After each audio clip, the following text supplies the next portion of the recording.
Before you judge someone by where they come from, remember, destiny can connect hearts that were never meant to meet again. Stay tuned to witness a reunion so powerful it melted a billionaire's heart. And don't forget to subscribe to Simply Stories for more heart-touching tales. The hall shimmered beneath a cascade of golden lights, the air humming with the quiet rhythm of violins and soft laughter. It was one of the most prestigious charity galas of the year, hosted in the heart of the city where power met elegance. At the center of it all stood a woman whose presence demanded attention even without a word, the billionaire grandmother everyone admired. She carried herself with the kind of grace only life's trials could shape. Her silver hair gleamed like moonlight, her emerald gown flowed like water, and the diamond brooch on her chest caught every flicker of light that passed. People whispered her name with a mix of awe and respect. She had built empires, donated fortunes, and was known for her generosity. But beneath her composed smile was a loneliness she never spoke of, a hollow space that no amount of wealth could fill. Across the hall, a young black girl moved swiftly between the tables, balancing trays and offering drinks to guests who barely noticed her. She wasn't part of the glittering world around her. Her simple uniform stood in sharp contrast to the lavish gowns and tuxedos. Yet there was something about her presence, a quiet warmth that seemed to soften the noise and arrogance of the rich. She smiled genuinely at everyone she served, not because it was her job, but because it was who she was. Her voice was gentle, her movements precise, and though her role was small in this grand event, she carried it with a quiet pride. The old woman watched her from across the room for a moment longer than she intended. Something about that girl, her posture, her eyes, maybe even the way she smiled, felt oddly familiar, though she couldn't place why. When the speeches began, the grandmother stood among the honored guests, smiling politely, but her thoughts wandered. The world saw her as fulfilled, yet deep down she still carried the ache of loss. Decades ago, she had lost her only daughter. They had argued over love, choices, and freedom. Her daughter had left home and never returned. Years passed, letters stopped, and all that remained was a single memory. The night she had handed her daughter a necklace with a hand-carved pendant, a symbol of their unbreakable bond. It was supposed to keep them connected no matter what happened, but it became the last thing she ever gave her. The grandmother blinked away the thought and turned her attention back to the event. When the evening drew to a close, she walked among the guests, greeting and thanking them for their contributions. Her path eventually crossed the young volunteers. The girl was clearing a table, her focus sharp, her movements respectful. The grandmother paused, smiling faintly. "You've been working so hard all evening," she said softly. The girl straightened, startled but polite, and smiled back. "Thank you, ma'am. I'm just happy to help. It's a beautiful event." Her voice was calm, kind, and full of sincerity. For a brief moment, they stood in silence, an old woman of wealth and a young girl of modest means, two strangers from worlds apart, bound by something neither yet understood. The grandmother's gaze dropped to the girl's hands as she lifted a glass, and then she saw it. Something glinting faintly beneath her collar. The pendant. It was small, silver, and worn from time, but unmistakable. The same symbol she had designed years ago, the same one that had hung around her daughter's neck the last time she saw her. The grandmother's breath caught. Her body stiffened, her fingers trembling as she reached out instinctively. "That necklace," she whispered, her voice unsteady. The girl froze, her eyes wide in confusion. It was my mother's," she said softly, fingers brushing the pendant as if to protect it. "She told me it was the only thing my grandmother ever gave her before she passed away." The sound of those words hit the billionaire like a thunderclap. The music faded, the laughter dissolved, and the hall seemed to shrink until it was just the two of them standing in that moment. Her heart began to race, her mind spinning through years of memories she thought she had buried. Tears welled up in her eyes before she could stop them. She had spent years searching, hoping, praying for a sign that her daughter had left something behind in this world, and now, right before her eyes, was that sign, alive, breathing, and speaking to her with the same gentle tone her daughter once had. The girl hesitated, unsure why the woman was staring at her with such emotion. "Are you all right, ma'am?" she asked softly. But the old woman couldn't answer. Her heart was swelling with disbelief and hope all at once.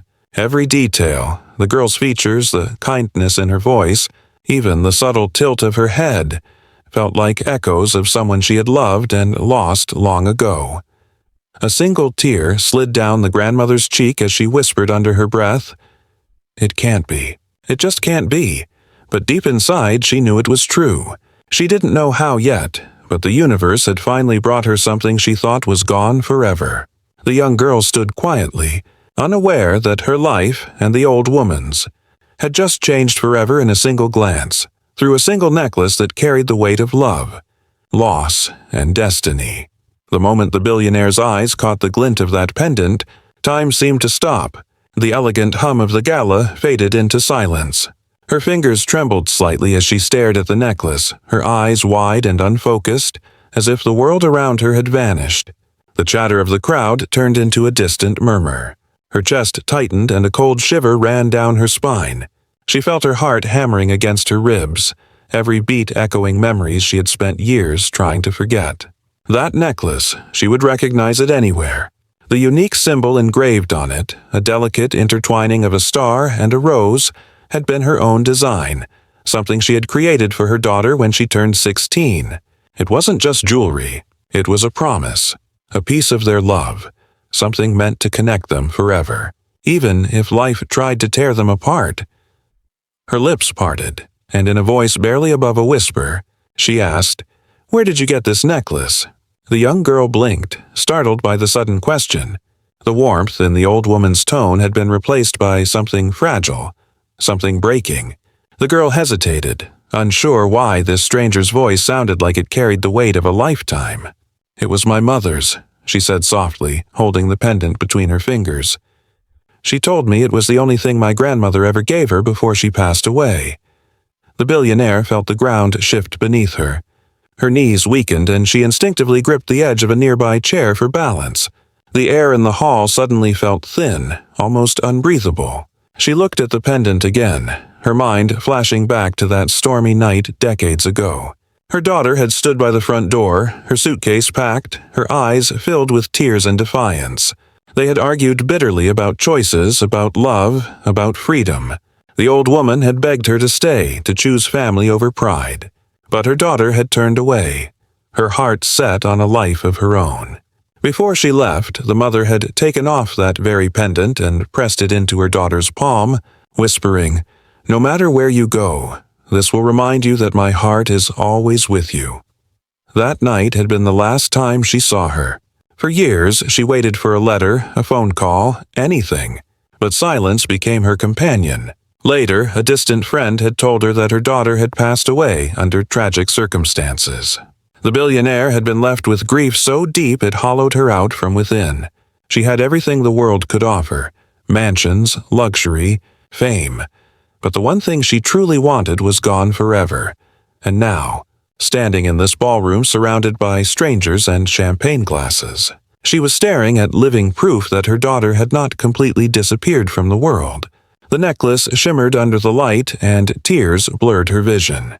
Her voice broke as she whispered, "That necklace. It's the same one I gave her. The same one." Her hand lifted instinctively, hovering just above the pendant but not touching it, afraid that the moment might shatter if she did. The girl's expression softened with concern. "Are you okay, ma'am?" she asked quietly. The billionaire took a shaky breath, trying to steady herself. "Your mother? She said it was from her grandmother." The girl nodded. "Yes, she told me it was the only memory she had of her family. She never talked much about them, but she said her mother, my grandmother, was strong, kind, and very rich. She said she left home when she was young and never went back." The words struck her like 1,000 arrows. Every syllable aligned perfectly with the truth she had buried under years of denial. Her eyes welled with tears she couldn't hold back anymore. The elegant woman who commanded rooms, who had spoken to presidents and built fortunes, suddenly looked fragile, small, and utterly human. Her trembling hand finally reached out, touching the pendant lightly as if it were sacred. "This was mine," she murmured. "I gave it to her so long ago." The girl looked at her, puzzled but gentle. "You knew my mother?" she asked cautiously. The grandmother's voice quivered. "She was my daughter." The words came out like a confession, barely audible but filled with decades of pain and love. The young girl gasped softly, staring at her in disbelief. For a moment neither spoke. The space between them seemed to pulse with invisible threads. Blood, memory, fate, all binding them together. The old woman's mind flooded with images, the sound of her daughter's laughter, the way she used to hum while cooking, the smell of her favorite perfume.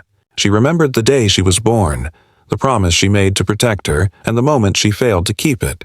The guilt she carried for years now transformed into a surge of bittersweet relief. Against all odds, her daughter had left behind a piece of herself, a piece that was standing right in front of her. Her tears fell freely now, glistening under the chandeliers. Guests nearby turned to glance, unaware of the lifetime unraveling before them. The billionaire didn't care. The world could watch. She had just found something she thought was gone forever. Her voice shook as she whispered, "You look just like her. Your eyes, your smile, it's her all over again." The girl didn't know what to say. She felt her own throat tighten, sensing the weight of something bigger than both of them. In that instant, the billionaire realized that destiny had done what she could not. It had brought her family back to her. And as she stood trembling, staring at that small pendant between them, she knew that no fortune, no mansion, no award could ever compare to the priceless miracle that had just found her again. The old woman stood frozen, her heart pounding as the truth slowly unraveled before her eyes. Every breath felt heavy, every second stretching like eternity. She looked at the girl, that gentle face, those curious eyes, the kindness in her voice, and it was as though she was staring at a living echo of her daughter. Memories began flooding her mind, uninvited but unstoppable. She saw her daughter's laughter in the girl's smile, the same glimmer of innocence that used to light up her home long ago. It was impossible, and yet her heart knew before her mind did. This young girl was her granddaughter. For a moment, the old woman couldn't speak. Her throat ached as tears welled again, blurring her sight. The room around her seemed to dissolve. The laughter, the music, the chatter, all faded into a soft hum. Her entire world had narrowed to this one truth standing in front of her. The past she thought was gone had suddenly come alive again, wearing the same pendant that once symbolized love and forgiveness. The necklace had done what promises and prayers couldn't. It had brought her family back to her. She took a trembling step forward, afraid that if she blinked, the girl might disappear like a dream. Her mind flashed back to that stormy night decades ago, the night everything fell apart. Her daughter had been so full of life, so determined to live on her own terms. They had argued bitterly that evening, about love, about independence, about how cruel the world could be. The old woman had been proud, stubborn, afraid of losing control. She had said things she never meant, words that echoed painfully even now. "You'll regret leaving this house," she had shouted, "because when you walk out that door, you walk out of my life." And her daughter had turned, tears glistening, and whispered, "Then maybe one day, you'll remember this necklace and wish you hadn't." The door had closed, and with it, her heart. Days turned into months, and months into years. Letters stopped coming. Rumors began to spread. Some said her daughter had married and moved far away. Others said tragedy had taken her life.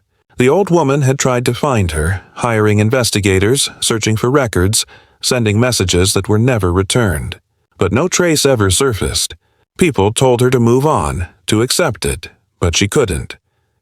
Every night she sat by the window, clutching a framed photograph of her daughter, whispering apologies into the dark, and every night she would glance at the empty chain in her jewelry box, the one that had once held that pendant, and hope it would somehow find its way back to her. Now, as she stared at the young girl before her, that hope had turned into reality. Her trembling hands reached forward, but she stopped herself. She didn't want to frighten the girl or overwhelm her. She took a deep breath, steadying her voice. "My dear," she said softly, "do you know where your mother came from?" The girl shook her head. "She never said much," she replied. "Just that she grew up in a big house near the hills. She used to say her mother was important, but they didn't end things well. She never liked talking about it." The grandmother closed her eyes, her heart aching. "That was my house," she whispered almost to herself. "Those were my hills." When she opened her eyes again, tears rolled freely down her face. "You are her daughter," she said with trembling certainty. "You're my granddaughter." The words escaped her lips like a breath she had been holding for a lifetime. The girl's eyes widened in disbelief. "Your granddaughter?" she repeated, her voice barely a whisper. The old woman nodded, her face a mix of sorrow and relief. "Yes, my daughter, your mother, was everything to me. We lost each other because of pride and pain, but I never stopped looking for her. And now, standing here, I see her again in you." Her voice cracked, the years of guilt and love breaking through every word. "I thought I'd lost everything, but fate brought you back to me."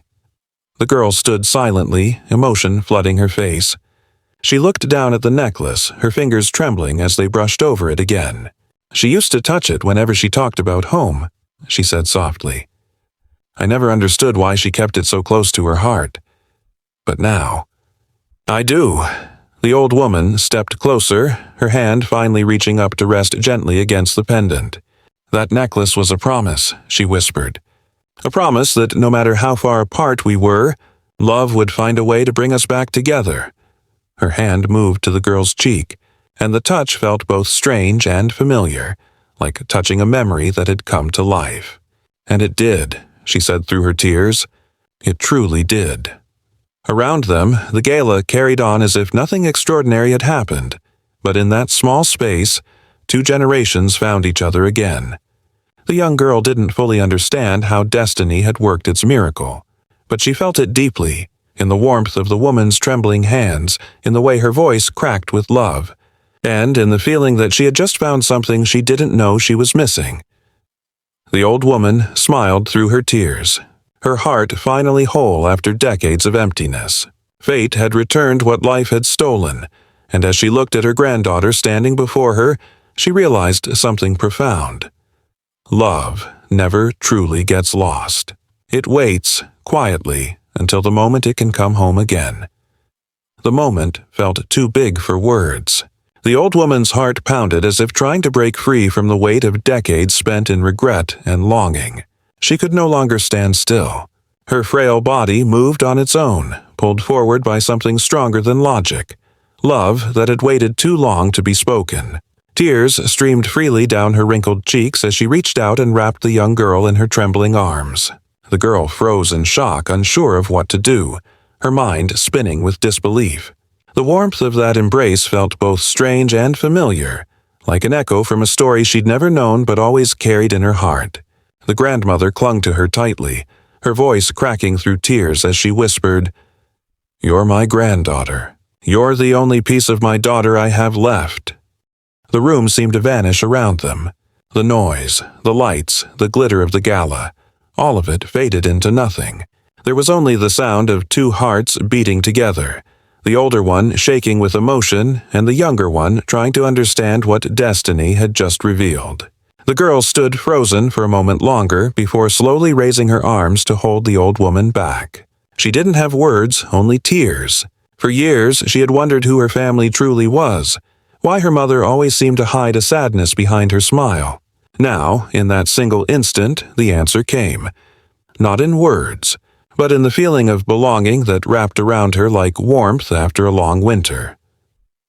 The grandmother pulled back slightly to look at her face, her hands resting gently on the girl's shoulders. "You have her eyes," she whispered with a trembling smile. "Her strength, her kindness. I thought I'd lost her forever, but she left you, and you brought her back to me." Her voice broke again, heavy with years of guilt and love. The girl wiped her tears, still dazed, and said softly, "She always talked about you, you know. She said you were strong, proud, and kind, even if she never got to tell you that again." The old woman's lips quivered. She felt her knees weaken and guided the girl to a nearby seat. For a moment, neither spoke. The silence between them wasn't empty. It was healing. It was the kind of silence that carries forgiveness, the kind that mends the broken parts of the soul. Then, slowly, the grandmother began to speak. She told her everything. The fight that drove her daughter away, the sleepless nights she spent waiting, the searches, the endless prayers. She confessed how pride had cost her the most precious person in her life, and how she had spent her years giving away money to strangers, hoping charity could fill the hole love had left behind. The girl listened quietly, her fingers clutching the pendant as if it could guide her through the storm of emotions. When the story was done, the young girl placed her hand over the grandmother's and whispered, "She forgave you a long time ago." She used to say that one day her mother would find peace again. That simple sentence shattered what little composure the old woman had left. She broke down completely, her sobs quiet but raw, her tears soaking into the girl's shoulder as they held each other. In that moment, all the years of anger, guilt, and loneliness melted away. The two of them sat there connected by something deeper than blood, by love that had survived distance, pride, and even death. Days later, the grandmother invited the girl to her estate, a sprawling mansion surrounded by gardens her daughter once played in. As they walked through the marble halls and old portraits, the grandmother's world no longer felt empty. She introduced the girl to everyone not as a helper, but as her granddaughter, the heir to both her heart and her legacy. There was no hesitation, no shame, no explanations. For the first time in years, her house felt like a home again. She called her lawyer and began the process of transferring her foundation and assets to the girl, not as a reward, not as repentance, but as a symbol of trust and love. "This isn't about money," she told her gently. "It's about continuing what I once forgot, what truly matters. You'll build something better from this, something built on compassion, not pride." The girl nodded through tears, promising she would use it to help others, to create the kind of world her mother always dreamed of. That evening, they sat together by the fireplace, sipping tea in silence. The old woman watched the flames dance and thought about how strange life could be, how it takes losing everything to realize what's truly valuable. She reached for the girl's hand and held it tightly. "I thought I was rich," she said quietly, "but I was the poorest woman in the world until today. Now I have you, and that's more than all the money I've ever made." The girl smiled through her tears, leaning her head gently against her grandmother's shoulder. The fire crackled softly, and for the first time in decades the old woman's heart felt whole. She had her family again, not in photographs, not in memories, but right beside her. Destiny had done what time could not. It had rewritten their story with forgiveness and love. The night outside was calm, the air filled with peace. And as the old woman closed her eyes for a moment, she realized something profound.